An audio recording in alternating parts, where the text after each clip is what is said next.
Okay, YouTube, got the DO reed motor down here. We got us a fresh reed valve because my reed valve broke. Yeah, the reed valve had broke.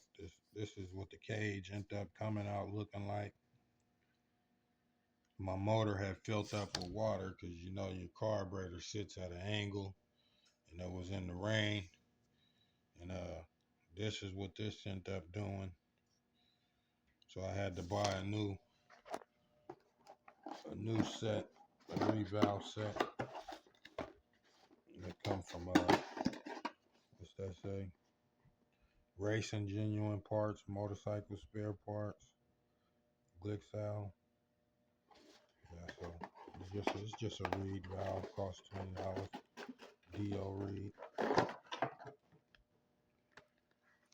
So we got that. Hold on a second. So what was going on here when I was running this? I had these Pellini um, carbon fiber reeds. You can see that corner is kind of chipped off though. I don't think that really was a problem though. But I also didn't, if you see this here, it's like a extra metal piece in there. I wasn't running that. It bends, and I wasn't running that. I was running, I just had the reeds on there. Pretty much like so.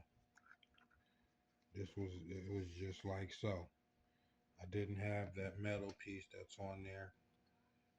It had the little metal, all of them have like a little metal flap to hold them down, and then it's an extra cage on there.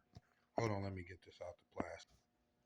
Yeah, it's like an extra cage on here. See, it got a few gaskets and some bolts down there, which is cool.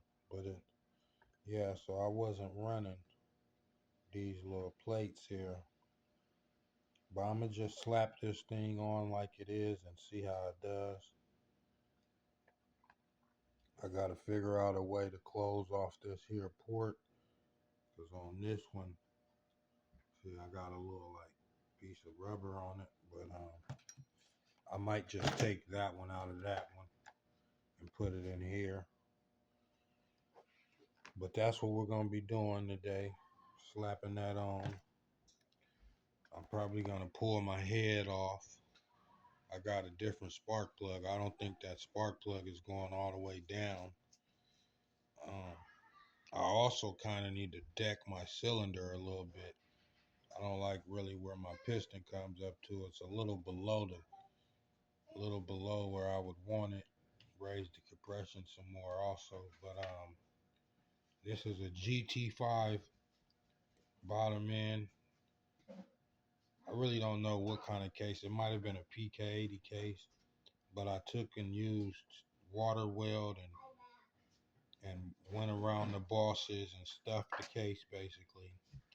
This got a ZAF 80 crank in it.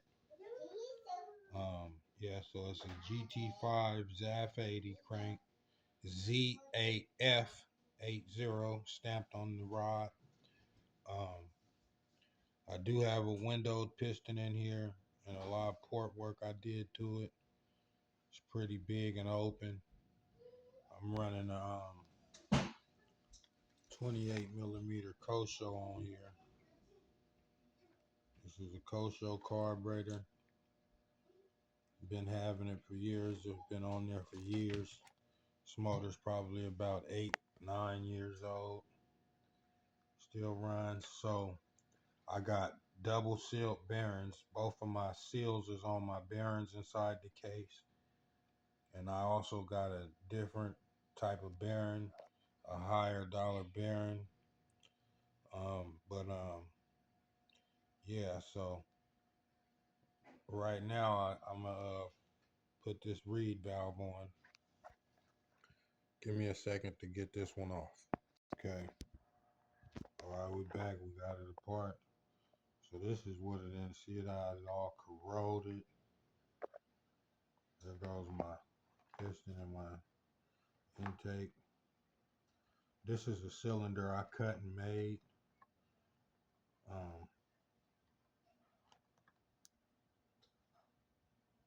See there.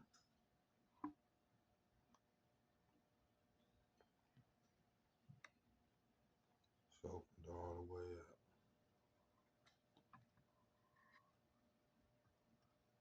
Awesome.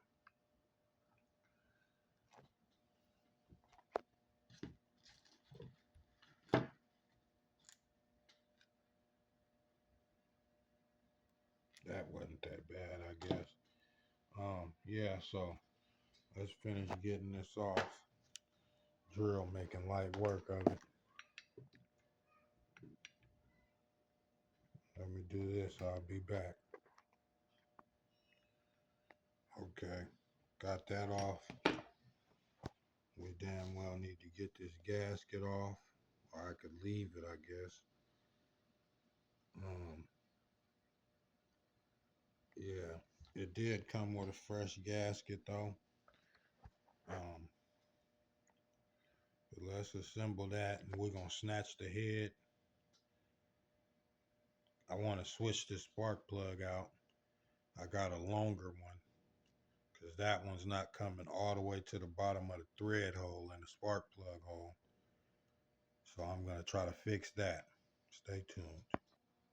Okay, so we got the reed apart.